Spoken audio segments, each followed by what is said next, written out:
Their rugby team was playing New Zealand's team, and New Zealand's rugby team. They're insane, right? The All Blacks.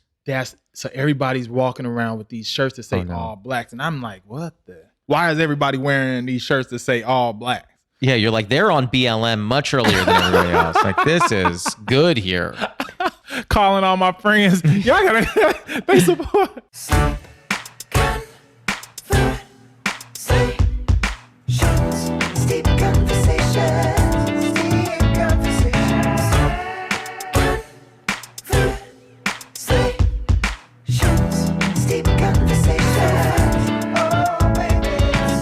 It's a Rishi tea.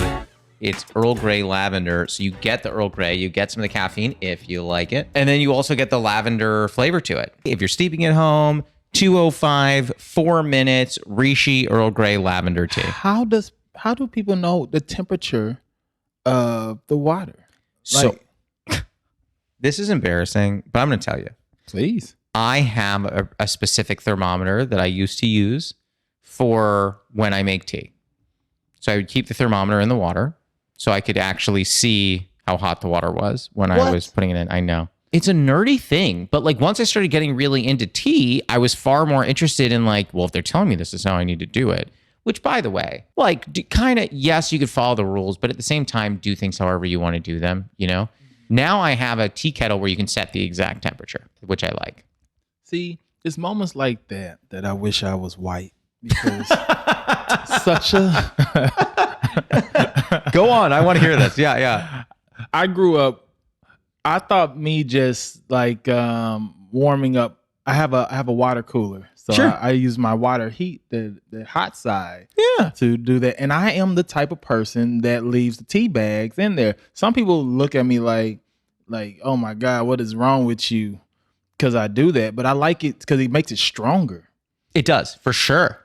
So I'm all about that. And I got into teas later in life because it was like the fancy thing to do.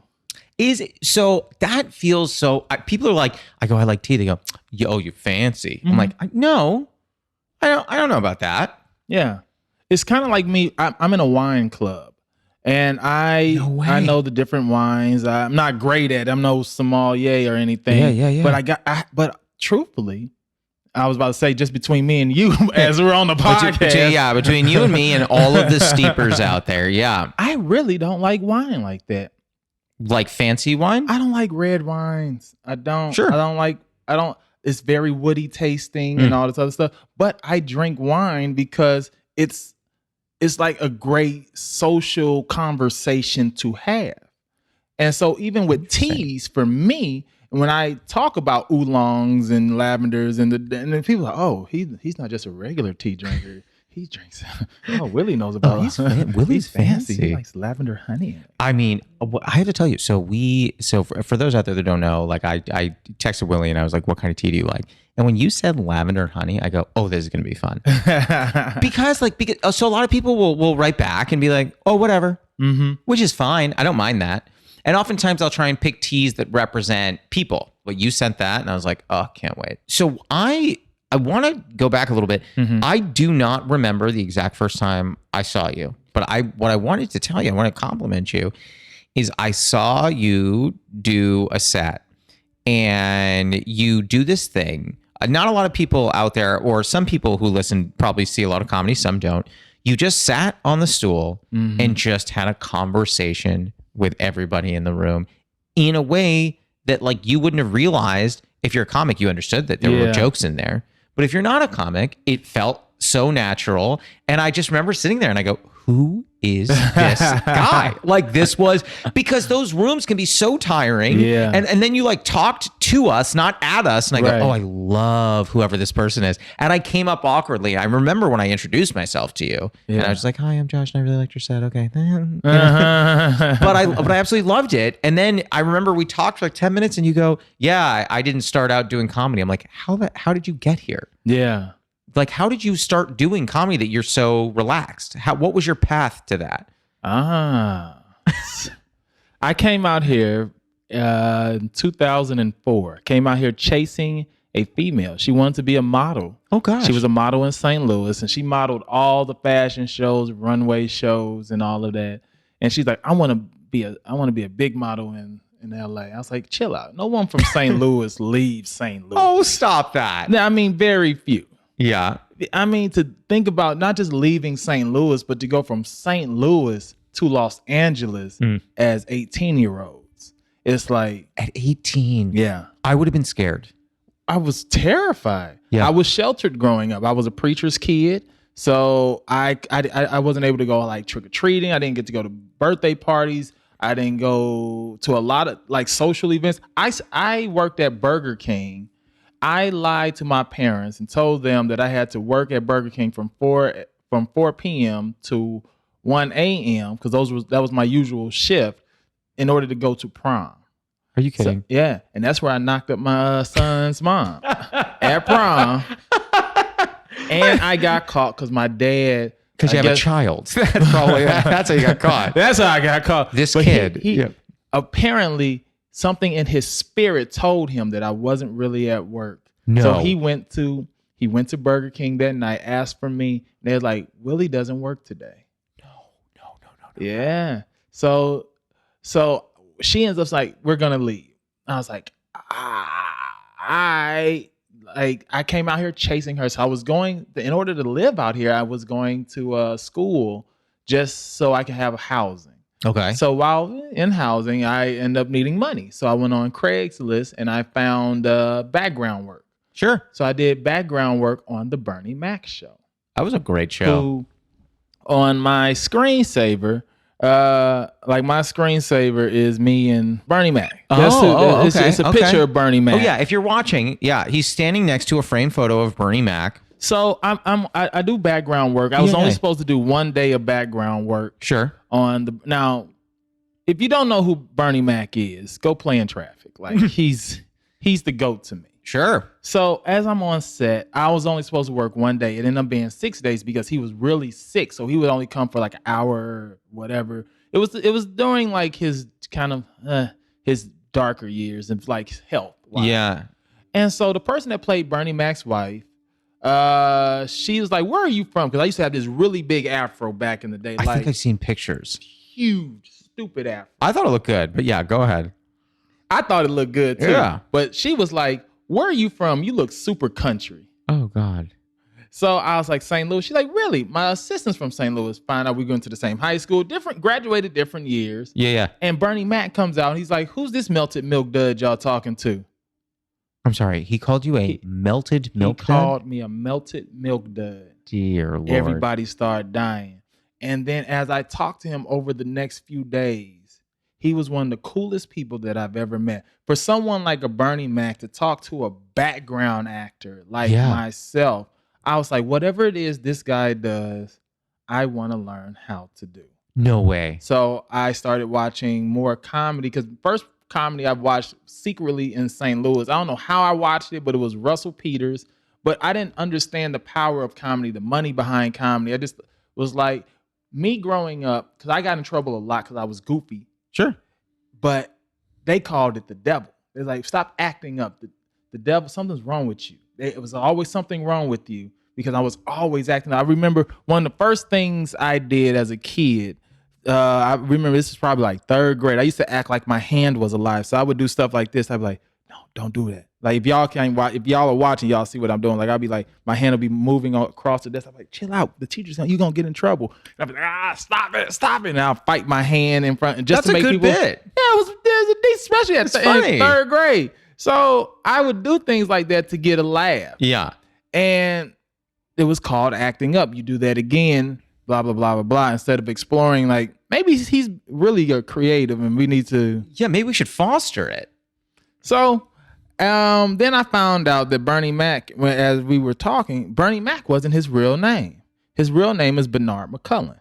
My real name's not Willie Macc. My real name is William McMiller. And I was like, we can change our names? Okay, yeah.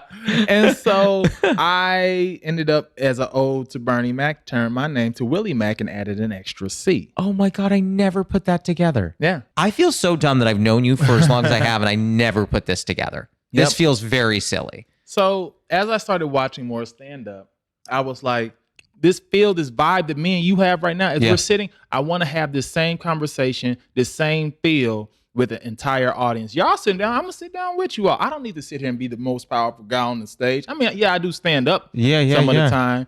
But a lot of times I sit down and I've had people come up to me after shows like, I didn't know if I could talk to you or not, but I felt like I wanted to have a conversation with you the entire time. There's not a better compliment, I don't think. Bernie Mac talked a lot about the kid that he was raising and just like black families and all this other stuff. So I was like, let me figure out how to talk about my son, my son's mom, and my family and this crazy dynamic of everything that's going on in the world and my viewpoint of it. But I'm going to sit down so I can have a conversation with you so you can ingest it a little bit easier. Clearly it worked because exactly what you're talking about, I saw you and I felt spoken with, not spoken at. And I can't really explain. For people who don't see stand-up a lot, that does not sound novel, but it is. Yeah. Because there are a lot of people that get on stage and are just like, I don't know, it feels like almost like I'm being, sometimes, this is super dramatic, sometimes it feels like I'm being like attacked with jokes. I'm like, oh. Yeah.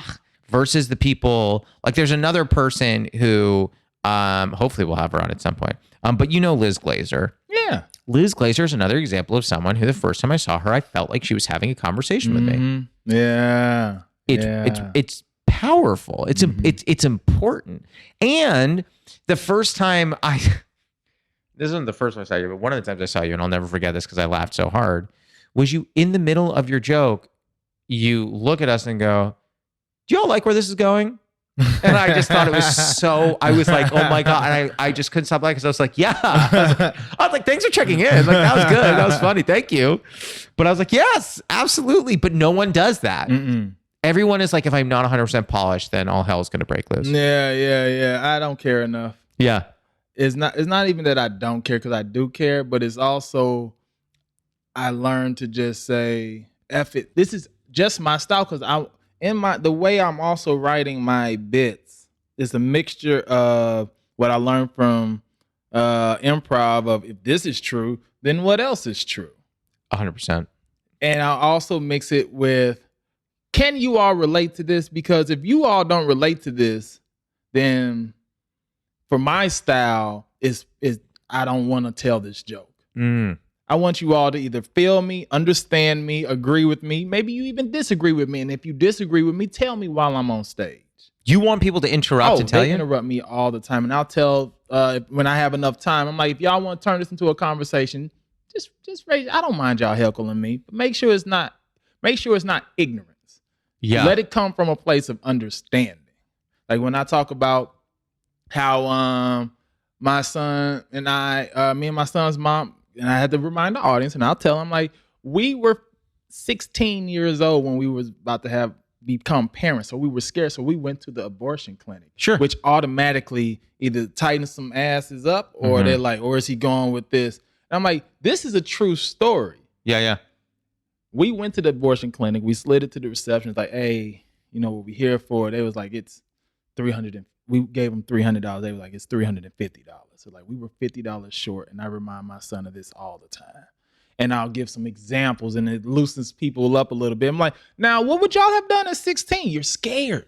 I use what I call the puppet voice. Like puppets and cartoons, you can get away with so much stuff as puppets and cartoons because they're not real. And you can make them say things that are really messed up, but they're puppets. Who gets mad at, why'd you make this alien puppet cartoon say such things? But if it was a real person, then you it's like, oh, that's your real viewpoint, even though this person's real viewpoint might be this. When you see me on stage, I'm the writer, producer, and director of my own stuff. So if you want to talk about it, let's talk about it right here, because I don't really want to talk about this after the show. but you don't feel like it interrupts the flow of what you're doing? I already know where I'm going. I know where. There's very few times that I don't know where people are going to go with it. There are certain comics, and this is no judgment, but there are certain comics who will dictate when you can laugh and when you can't laugh, which is fine. I am not that comic. So if I'm up there, I will always try and make sure I'm giving people permission to laugh. I'm not going to dictate when you can laugh. And if I catch that you're laughing at a point where I didn't think it, I will try and find a way to make sure it's all good. You can laugh. You can laugh here. But I like that idea of the puppet voice because it's kind of like it's building empathy. So they know they can relate to you a little better. I like that a lot. Because it is one of those things. I was writing a sketch because I've done like 50 national commercials. Dear heavens. That's how I was able to buy my real estate. I was turning down this one commercial. My only reason I accepted it was, I'm gonna tell you what it was, is because my boy was like, "You have to do this as a comedian." So KFC, or was it Wendy's? One of them, Wendy's maybe, came out with a fried chicken scented face mask during the pandemic. That can't be true. It's a very true one. Yeah, and they casted me to. Oh, it was supposed to be like a blind test. I was blindfolded, and I'm like, oh, it smells chickeny. Oh, is that fried? Oh, this. And I was like, man, I don't want to do that. I don't want to be that black guy. I'm like, black Twitter will not let me live knowing that I'm doing a fried chicken scented. Does your commercial agent say, hey, they want you to audition for this, and you read it and you go, I don't know about that? It's more so things they either wanted me to, like a line that they threw at me, or hey, say it like this. And I know some directors, commercial directors that I know like personally that I might have worked with, and I'm like, oh, you cold for giving me this line. They be like, I know, the client just wants to hear it. And I'm like, and I'll do it or whatever. But yeah, just to get it recorded so they can not choose it. So they can not choose it. Right. But I've done it. There's this interesting technique. I have a friend who is a TV writer, and he goes, when in doubt, you can always bay leaf. And I go, what does that mean? I never heard that expression. I go, what is bay leafing? He goes, you get a note from the network. You know, they're like, I'm making this up completely, but they're like, okay, Josh and Willie are having a conversation, and Josh needs to go, good tea. And so he's like, the network says you do it. So you put it in the script, you submit it back. They say, great, it's here. You're all good. Then right before like the shooting day, when you have to, like send any rewrites to the director and scripty and whoever, you take that line right back out. Yeah. It's like a bay leaf in soup. You put it in for the seasoning and you'll take it right back out before anyone's eating it. And he's like, I have to do that all the time. I'd never heard that, but that's kind of like what you're saying, which is he throws a line at you, you say it, and then once the edit comes in, that bay leaf just gets pulled right out of there. Yeah, I've heard what you're talking about, but I didn't hear it called the bay leaf. I had not either. You got a script that you give to the networks, and then you got the script that you actually shoot. Yeah. Well, gosh, it's like the commercial stuff is harder because, and please correct me if I'm wrong, can you run to Silver Lake and then wait for an hour and then say, ooh, strawberries? Okay. And then you can leave. I'm like, no, I'm not going to drive an hour and a half to say, oh, strawberries. And like, can I put that on tape? And they're like, no.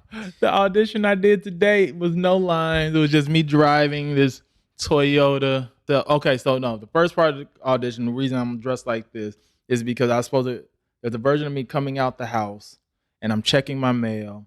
And I'm just like, I look up and I see a cool version of me driving this, giving the whole commercial away, Toyota, and I'm just like I just nod at myself, and then I'm driving, and I look at and they had me do a second take where I'm actually driving, and I look at my uncool version of myself, and I'm like, and drive off. No lines. It's just.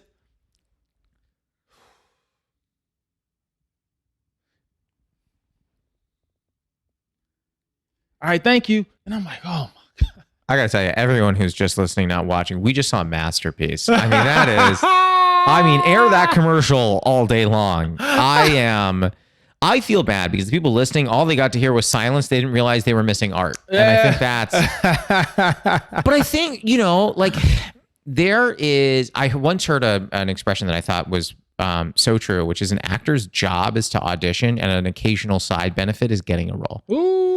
I was like, oh, okay, all right. I like that. I like that a lot too. And sometimes I think about the fact that so for what you just said, like it's a really good example of like, it's not always going to be super fun. It's not always going to be great, but it's your job to go in there and you show face and you get out. You've done 50 commercials. Do you have a favorite? I'm going to answer this in a couple different ways. The highest paid one was my Resident Sin, so that makes it a favorite. It's my favorite now. If it's your highest paid, it's my favorite. I think I made $300,000 off that one spot. Off one spot? It ran for a few years. That's about, you beat me to the punch. That was my question. Yeah. Okay, so it ran for, can I ask, I don't know if I'm allowed to ask this, so you can be like, hey, we have to keep moving on. Before or after, have you ever stayed at a Residence Inn? Yeah, especially after. Did you get free stays? No. Oh, come on. They could, Residence Inn, throw the guy some free stays. Come on. Oh my God. Inn. Okay, so you had stayed there. Okay, so that was your favorite / best supporting financially. And what other ones stick out to you? I was the face of a brand in New Zealand called Pump Water, and I did like 6 commercials. They flew me down to Australia. This is now my favorite. In Sydney, even though it was airing in New Zealand, and I've never been out the country before.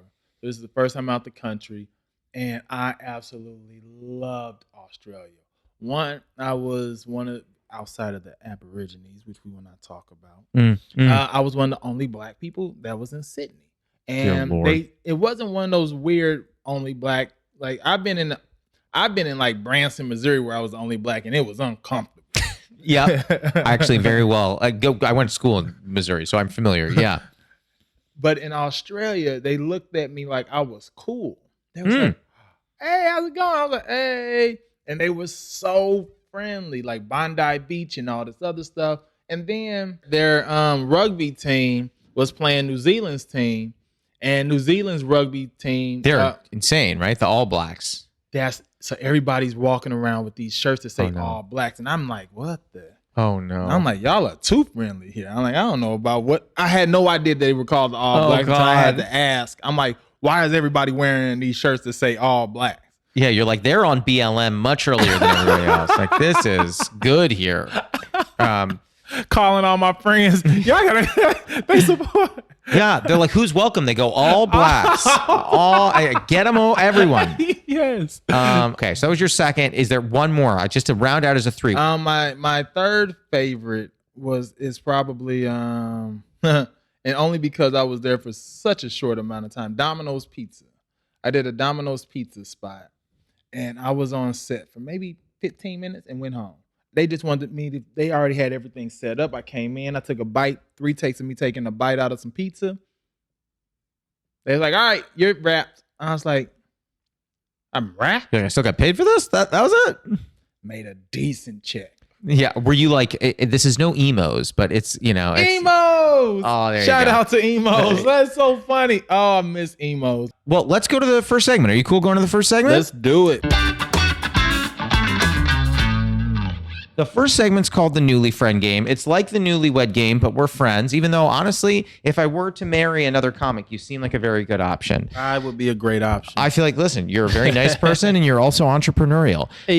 For the Newly Friend Game, I'm going to ask you a question. Don't tell me your answer. We're both going to write them down. We're going to see if we get the same answer. All right. Your question for the Newly Friend Game, if someone said, what is the one thing I need to do in St. Louis? Oh, you're going to St. Louis? Got to do this. Mm-hmm. Don't tell me. Write your answer down. I'm going to write my answer down. I'm going to show my answer to Lucas, who I can guarantee is not going to agree with me.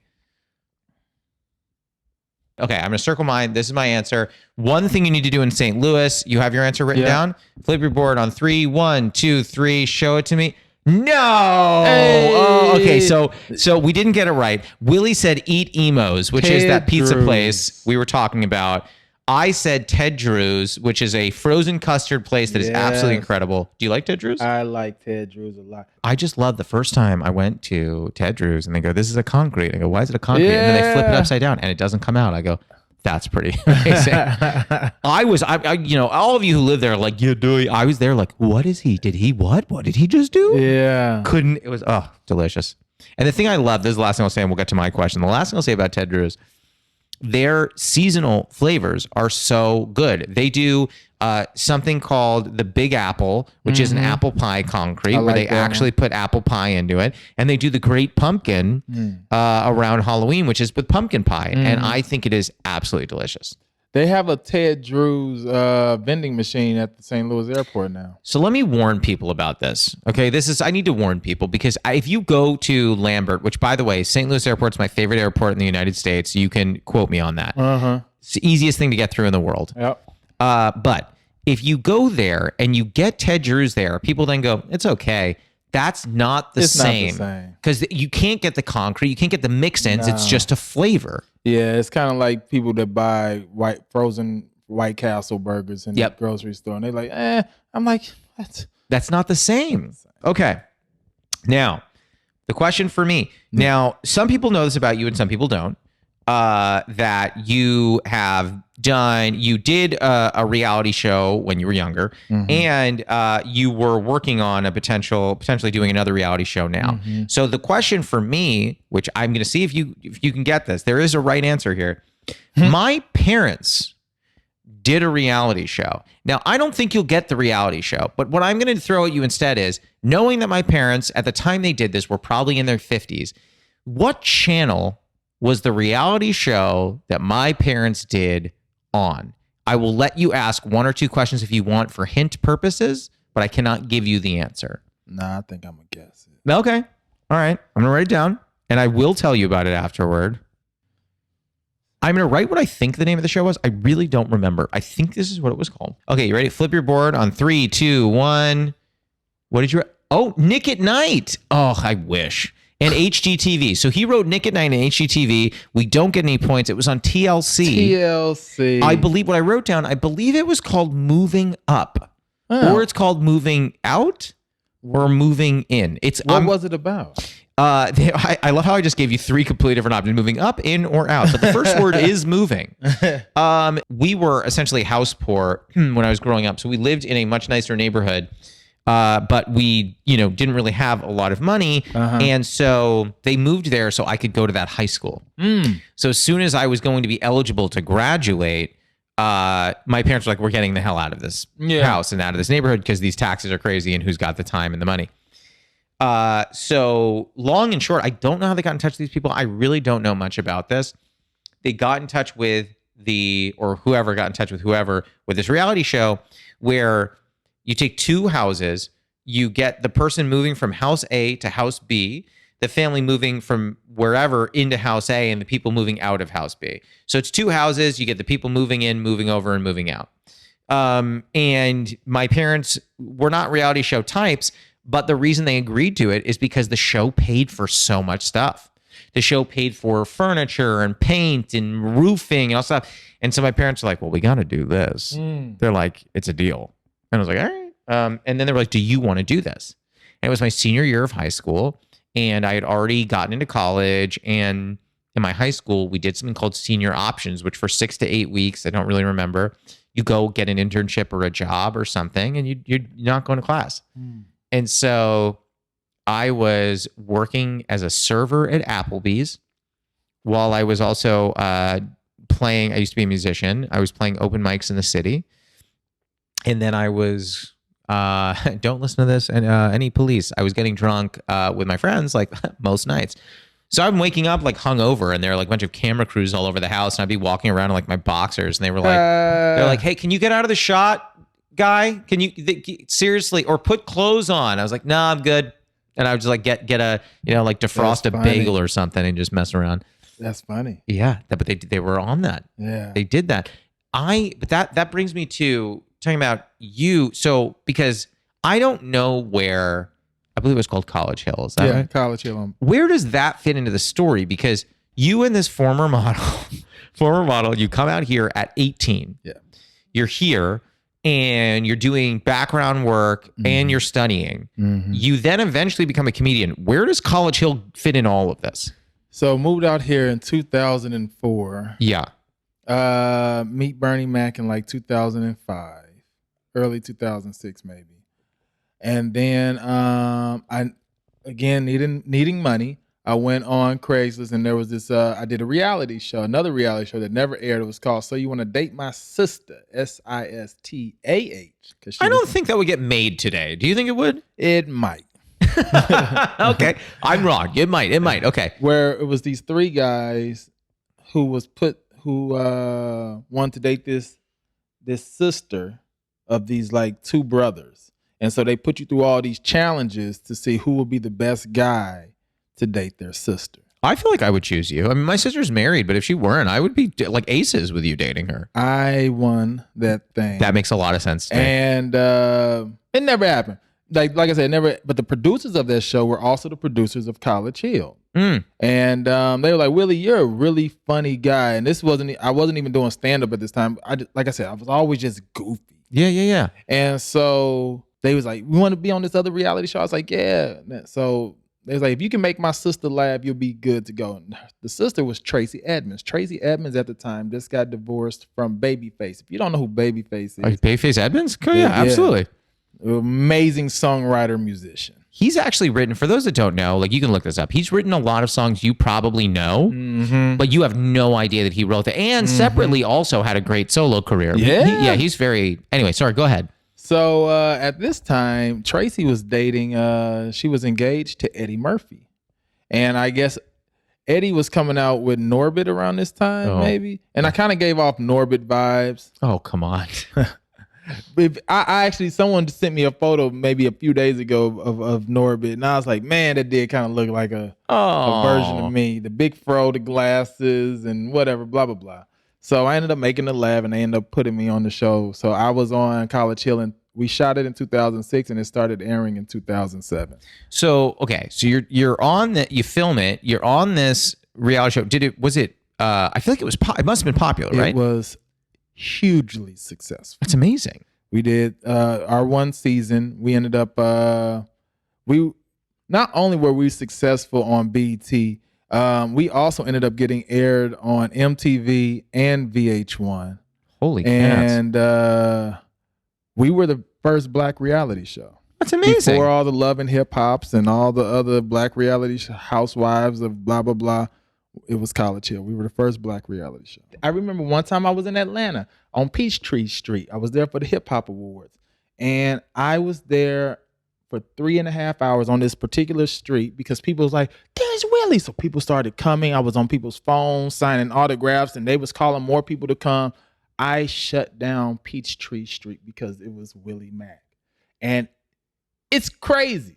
I still get messages to this day of people that just like, oh my goodness, because they just now started playing again on Hulu. So now it's like all these people going through like these nostalgic.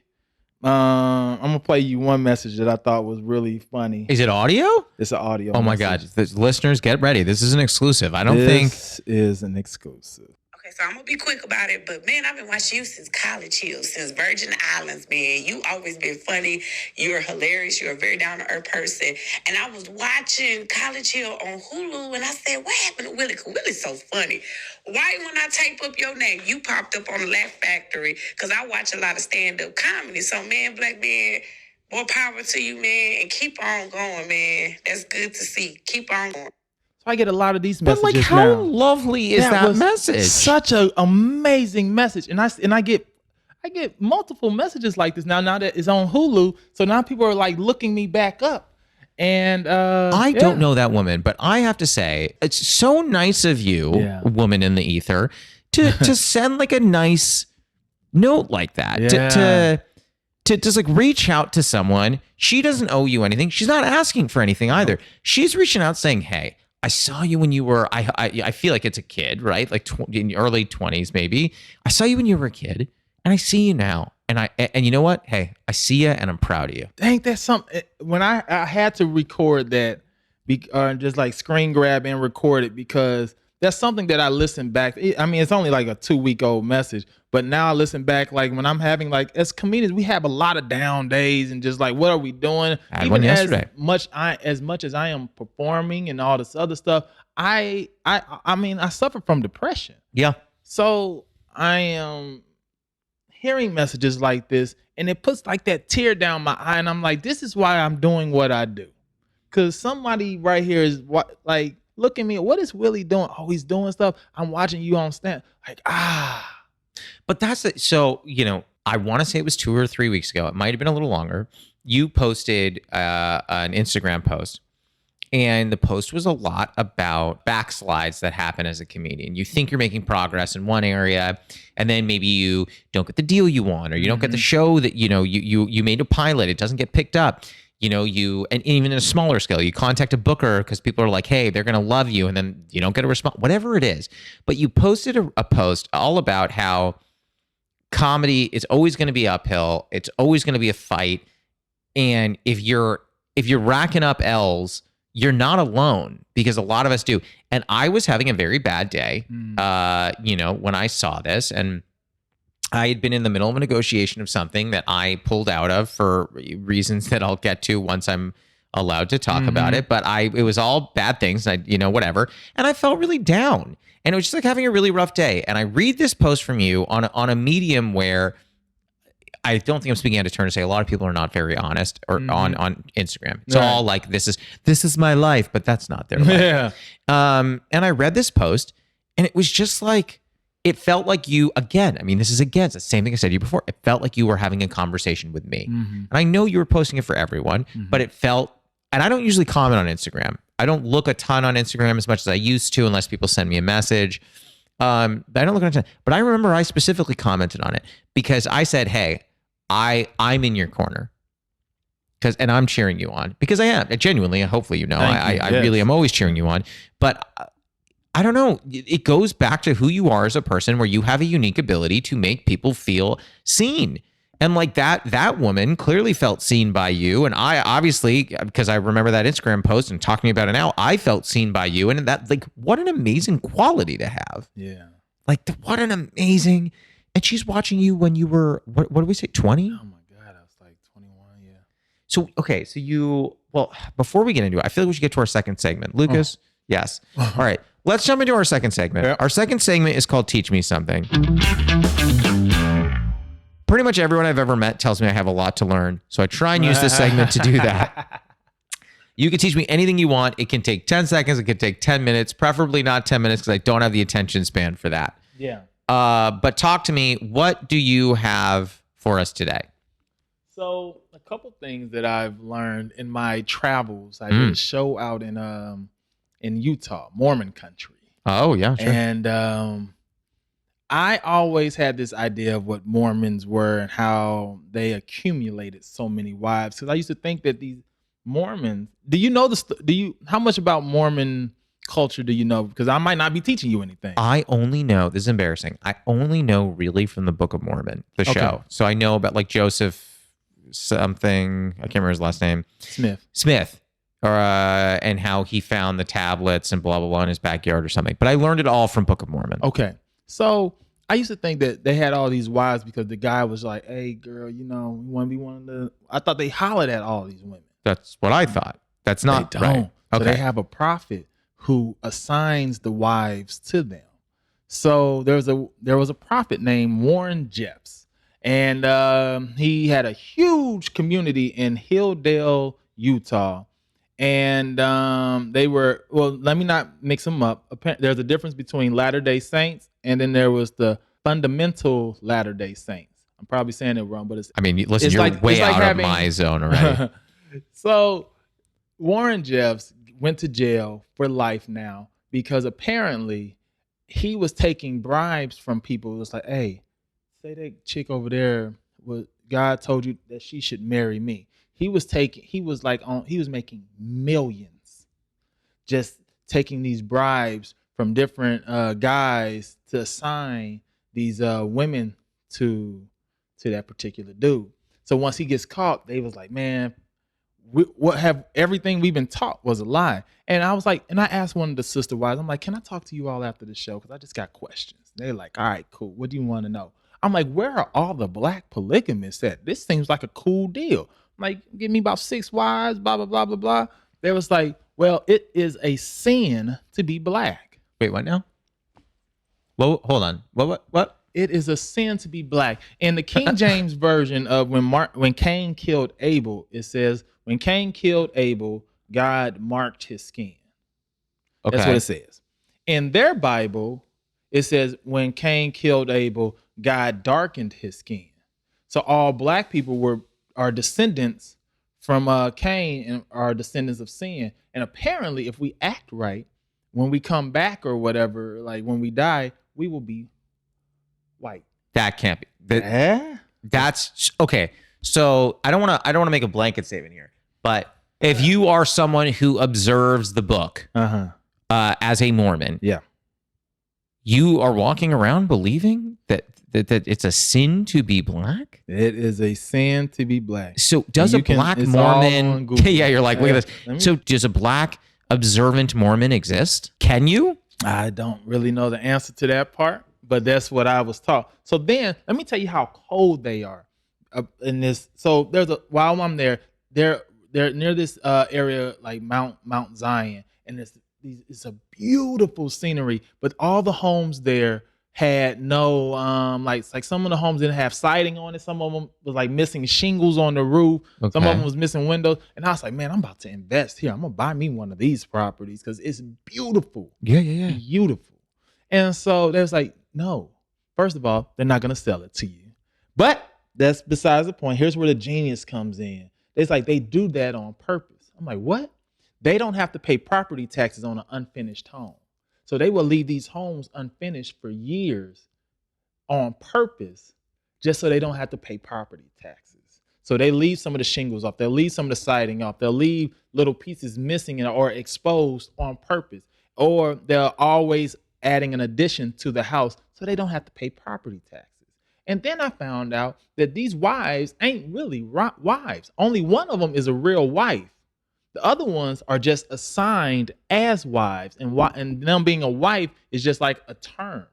It's not. They're not all legally married. Only one of them are legally married, because if they were all married, they wouldn't be able to get like government assistance, WIC, or some like unemployment and all of that. So each wife gets a separate like government check, a separate like food stamp, a separate blah blah blah blah blah.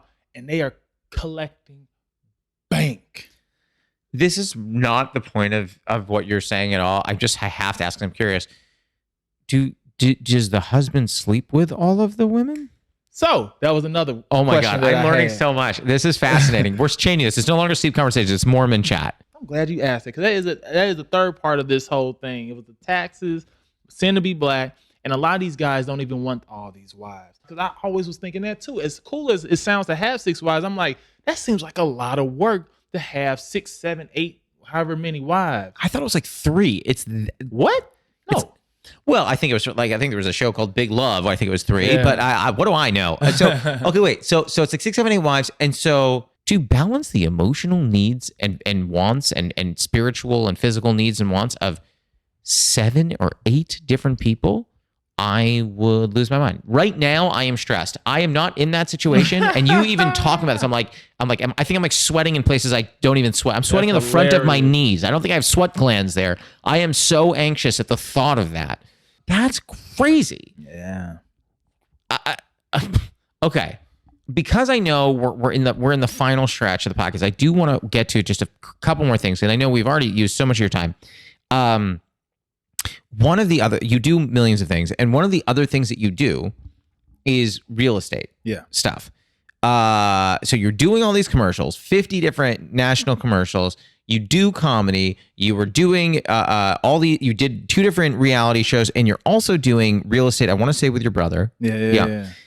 How did you get into that? Because you seem like you are doing so much, but then you were like, let me do another thing. I had all this huge success. I was on College Hill.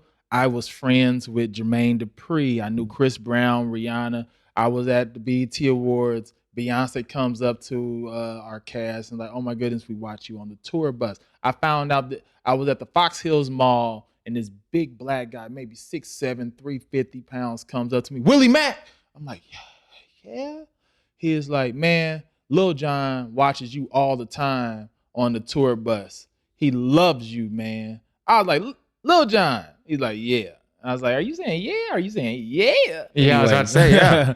And he's like, I'm his person. He's one of his bodyguards. He's like, I had all this success, Josh. We got paid $950 for the entire season. Wait, no. We got paid $950 for the entire season of College Hill. That's insane. They make millions off of us over the years. And we was on, because and we were in this weird transition period where College Hill was bought by Viacom. So we are like the only season somehow that ended up on Hulu. Like only season 4 is on Hulu. Only season 4 is on Paramount Plus. Only season 4 is the only one that plays in like a lot of different countries outside of the United States. And that's your season. That was my season. So I was working a regular job. I worked at a place that sold natural supplements online. That was my job. I was famous and working a 9 to 5, which I ended up getting fired for. And as the years go by, it's now 2014. I broke up with the girl that I was dating at the time. Email her. And oh no, me and her broke up because she made me choose between College Hill and her. You probably made the right call. It sounds like I made the right call, and I ended up being homeless. No. Yeah, I ended up being homeless in 2014. I had nowhere to go. My little brother just moved out here, the one that I flip homes with. Yeah, and he was living in he was living in Bellflower, which is super far. And I had to call him up. I was like, John, I've been couch surfing. Is it cool if I sleep on your floor? So I was sleeping on my little brother's floor. And I was like, man, if I ever get money again, I do not want to be in this position where I'm couch surfing and sleeping on my brother's floor, blah, blah, blah, blah, blah. And I ended up being offered a job in Burbank. Now, I did not have a car. This is my TV editor job. So I stopped doing stand-up from 2011 all the way until 2014. Because the woman that I was dating, she was like the super jealous type. What time will you be home? It's 11 o'clock. You mean you're still at the comedy club? She didn't understand what it took to be a comic and me being the relationship first type of guy at the time. I was like, oh, well, I just won't do stand-up because I want to save this relationship. Mm-hmm. So after a point, I was like, I can't do this anymore. We break up. I had nowhere to go because I was living with her, just couch surfing, sleep on my brother's couch. I didn't have a car. I had all my money in a tin can at this particular time. And so in order to get to this job that I lied that I knew how to edit on Avid, which I did not, and I learned Avid while working at this job, I would have to I had to ride my bike 2 miles to the train station, catch the green line to the blue line, catch the red line to whatever, and ride my bike to the job. And I did that for 3.5, 4 hours each way every day. And so I was in like a really dark space at that moment. And I was like, if I ever get into this position again of where I can get some money, just somehow I'm going to be smarter about it. So I ended up booking a Residence Inn commercial where I made a whole bunch of money. Yes. So my brother says, I'm moving back to St. Louis. I was like, cool. He moves back to St. Louis. And now 2014 to 2016, the commercial's running, starting to do better. I'm accumulating some money. I'm getting back on my feet. So my brother says, what are you doing with the money that you made in all these commercials? Because this year I did 5 Kia commercials, the Domino's, Residence Inn. I was bringing in about $30,000 a month on commercial money. And I was like, man, I got it stacked up in the bank, bro. He's like, that's so stupid. I was like, what do you mean? He's like, you should bring that money to St. Louis and let's start buying real estate. I was like, all right. So we started buying rental properties, and properties in St. Louis, they ain't much. You could buy a beat up property for about $30,000, put another $30,000, $40,000 into it. You either flip it or you rent it out. So as we bought our first few properties, you've seen on like Facebook where it's like, come to our master class. We'll teach you how to be the best real estate mogul in all the world. So I used to go to all the free ones. Sure. Until they try to upsell you and be like, for $60,000, I'll personally mentor you. And so I would do all the free ones. And then as I learned the stuff on the free ones, I would take notes. And then I would go on YouTube and I learned more about real estate investing and how to acquire properties and tax liens and blah, blah, blah, blah, blah, blah, blah. And so that accumulated, and me being just the goofy person I am, every time we bought a property, I would go back home and I would film it. Just, social media clout type stuff. So I'm like, yeah, we bought us another property. Here's what it was. And I would throw them up on YouTube and on Instagram. And then production companies started taking note of it. They'd be like, HGTV doesn't have any black shows.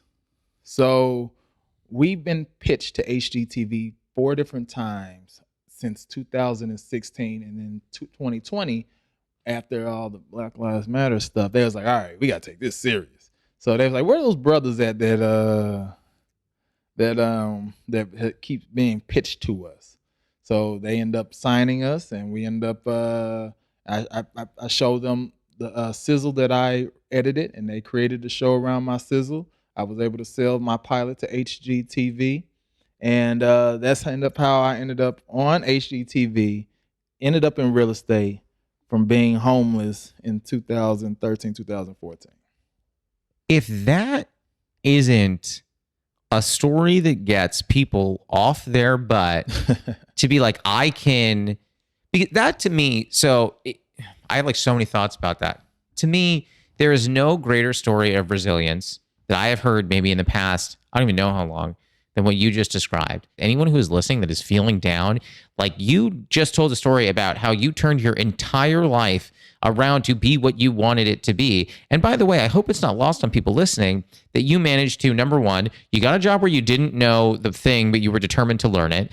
You also, while you had this job, you were doing commercials, right? And also, while you're doing both of these things, or maybe you left that job, you're still doing all these commercials, you're still doing comedy, then you also took the time, I don't know when, you must not sleep, but you took the time to learn all about real estate. Mm-hmm. And you learned all about this, and you're attending seminars and doing all this. Like, I'm sure there are many stories like this that people know, but if this isn't in the upper echelon of stories of someone who made their life in the way they visioned it and the way they wanted it to be, I don't know what is. And that's even just the surface, Josh. And in between all this story, I end up losing my bottom row of teeth. Whoa! Yeah. And so, by the way, you all didn't see this, but he just was able to pop them out. That was so cool. I wear dentures. My bottom row of teeth are fake, and that was due to my cousin who got caught up on drugs out here and got into a really big fight with him, and he punched my teeth out. I whooped his ass, but since I lost my teeth, I look like I lost the fight. But anyways, so and the reason people ask me, some people that really know me, they're like, Willie, you can afford to get your teeth fixed. Why won't you? And I was like, because I wrote a joke around it, and I refuse to get my teeth fixed until I take this joke onto TV. Oh my Lord. This is an embarrassing. People are going to hate that I say this on the podcast, but I'm going to tell you the real honest truth. I have a joke about not having seen the movie Schindler's List. And multiple people have been like, you should just watch it. I go, but that joke, I just don't want to lose that joke. And I'm not going to lie. Not going to lie. We're true comics. Yeah, I was like, I'm not going to lie about it. So I just can't see. And they go, you're where it's one of the best movies of all time. I go, heard that. Yeah. Heard it. I can't watch it, but I've heard it. I was like, until I get that joke somewhere, I will not ever watch that movie. And I remember my buddy at one point goes, I will film you doing that joke. You tell it right to me right now. I'll put it up anywhere. I go, I didn't realize you were a late night show. Oh. Are you Conan? And he was like, no. I was like, then that's a no-no for me. Then that's a no for me. All right. I know I've kept you here a long time. Are you ready for the third and final segment? Let's do it. Let's jump into it. It's called the lightning round. It means it's fast questions. It does not have to be fast answers. We can have a conversation after each one if that's what you want to do. All good. I like having it on an index card. Makes me feel like a late night talk show host. First question, what is a favorite ritual of yours? Like mine is brewing tea. What is a favorite ritual of yours? It's not a favorite, but I have a ritual. I have really bad stage fright. Oh my gosh. Oh my God. I shit myself before I go on stage every time. So before I go on stage, I end up crying. Really? I will cry no matter how big or small the audience is. I will go in the corner, and I'll cry a little bit. I'm like, you could do it, Willie Macc. And I'll end up having motivational moment because I ended up Googling celebrities with stage fright. I'm like, there's no way I can be the only person with stage fright. And I would read like Tina Turner would throw up before she would go on stage, or all these celebrities that have really bad stage fright and how they deal with it. So I have a routine.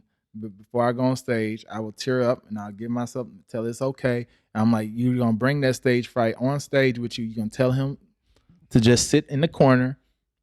And then when you get on stage, you'll be Willie Macc. And then when you get off stage, you're like, all right, good job. Let's get out of here.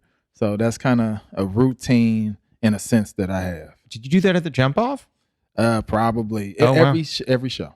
Well, for the listeners that don't know, I run a show in LA called The Jump Off, and I had Willie on because he's so good. And I did not know that. Yeah. Question 2, what is a running bit with a friend or partner that makes you laugh? Oh, that's funny. A running bit. So me and my boy Danny have a running bit. It's dark though, but so just run with me on this. We always have this thing where we give each other code names, like when we were like in relationships or we with a female, and we like, because guys will just call each other. Sure. And be like, hey, what's up, man? And sometimes the woman, there might be a chick there or whatever, and he might, man, remember last night with all those females? And you be like, "Rrr." So we give each other code names. Oh so like, if we're with a female, we'll say this name. We're like, hey, what's up, Plums? And he'll be like, oh, he's with someone. Or he'll be like, what's up, Mac boys? I'm like, what's up, man? And what that means that I know that he's with somebody. So hopefully none of the females hear this podcast. I mean, listen, I'm in a very happy relationship, but if I'm ever not, we're going to start doing that. I want in on that. Question 3, can you do an impression of one or both of your parents? No, I can't. It's not good impressions. Well, no, it doesn't have to be good. Okay. In fact, if it's bad, it's probably better. So my mom sings a song to us. Her boy, she be like, my Mac boys, where are my Mac boys, my Mac boys? And all of us have Mac boys tatted on our arms. And my license plate on my Camaro, I got my Prius right now, but my Camaro says Mac boys. How many brothers are there? There's 5 of us all together. You have 4 brothers? 4 brothers. I did not know that. Are they all as charismatic as you? It was one of those things I asked my mom maybe a month ago. I was like, how you have 5 boys, all from the same house, same parents, and we're all extremely different. Oh. Extremely night and day different. And so we are we're different, but when we're together, we're like the perfect group. Where do you fall in the 5? I'm the oldest. The oldest. That makes sense. You give me that 5. Question 4, have you ever experienced imposter syndrome? And if so, is there a specific moment that you think of? What is imposter syndrome? Doubting your abilities, feeling like a fraud, like you haven't earned something, you don't belong. All the time. Oh my God. Like I said, every time I go on, before I go on stage, I doubt myself. I sit there like, what are you doing, Willie? Because it's one of those things where like on a social media, because this is just me being, I guess, maybe cocky and all this other stuff. I'm funny, Josh. You're very funny. And That's then not I cocky. look at certain people and I'll be like, how'd y'all get so far so fast? Like, how did you get to open up for? What shows are you all doing to be doing what you all are doing? I remember writing that joke for you. I remember helping you with this thing and blah, blah, blah, blah, blah. And I'm like, God, am I not supposed to be doing this? So I will have those type of moments, but then I talk to myself about just because one of my favorite books is The Alchemist, and I'll talk about Great book. Like everybody has their own journey, Willie. You have something else in store, Willie, and da da da da da. I talk myself out of it, but yeah. I think a lot about it. What is it in that book? Everyone has their own personal legend. Yeah. I love that. And then my last question, the final question of the podcast: do you have a favorite tea? Lavender Honey is my favorite tea. I love a good lavender. One, I just like the smell of it. Yeah. Like I probably got this one tea at my place that I've had for years that I refuse to drink just because. And the crazy thing is, it's from David's Tea, and I can go buy some more, but I refuse to because I just like smelling this particular lavender. I always loved the lavender. Like my bath salts are lavender. My hand washes are lavender. I love lavender. I do too. Yeah. Willie, it was so great to have you. You feel good? I feel amazing. Thank you so for much. having me. Thank you for being on. Willie Macc, everybody. Willie Macc. With 2 C's. That was Willie Macc. You can follow Willie on Instagram and TikTok at Willie Macc. You can follow him on Twitter at Funny Willie Macc. We'll be back next week, so until then, happy steeping.